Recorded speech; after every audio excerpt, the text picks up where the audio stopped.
simply does not exist. Its assumption based on a misunderstanding on a failure to substitute the real meaning of the dream from its apparent meaning. For the objection to Robert doctrine is as follows: the types of dream were really to read of our memory by means of special psychic activity. Of the slack of their recollection, our sleep would reinforce being of trouble engaged in strenuous work.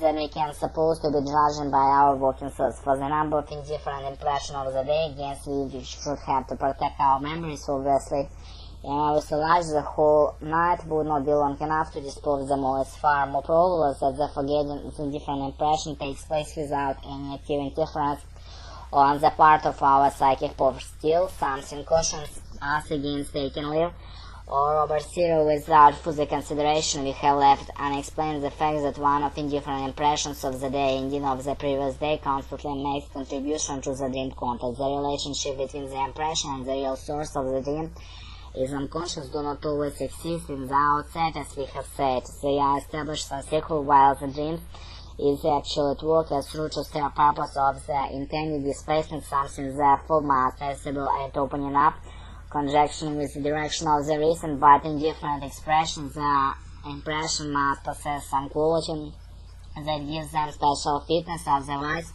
it would be just as easy for dream thoughts to shift the accent to some essential components of the sphere of ideas. Experience such as the following show as the way to an explanation. If the day has brought two or more experiences which are worth to evoke a dream, the dream will blend the illusion of both into a single whole, based compulsion to make them into a single whole. For example, one summer afternoon I entered a railway carriage in which I found the acquaintance of men who were unknown to one another. One of them was an influential colleague, the other was a member of a distinguished family whom I had been attending my professional capacity. I introduced the two gentlemen to each other, but during the long journey they conversed with each other through me, so that I had to discuss this as a topic now with me, now with others. I asked my colleague to recount the mutual acquaintance who had just begun to practice as physician. He replied that he was convinced of the young man's ability, but his undistinguished appearance would make it difficult for him to obtain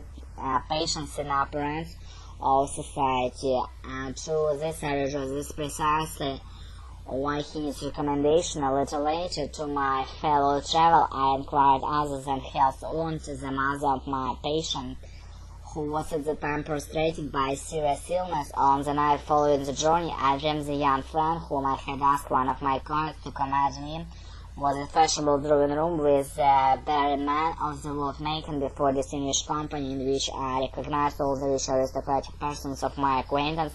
A funeral oration of an old lady who is my dream had already died, and who was the owner of my second fellow traveler. I confess frankly that I had not been on good terms with this lady. Thus my dream had once more found the connection between the two impressions of the day by means of the two had constructed unified situation. Репетиторы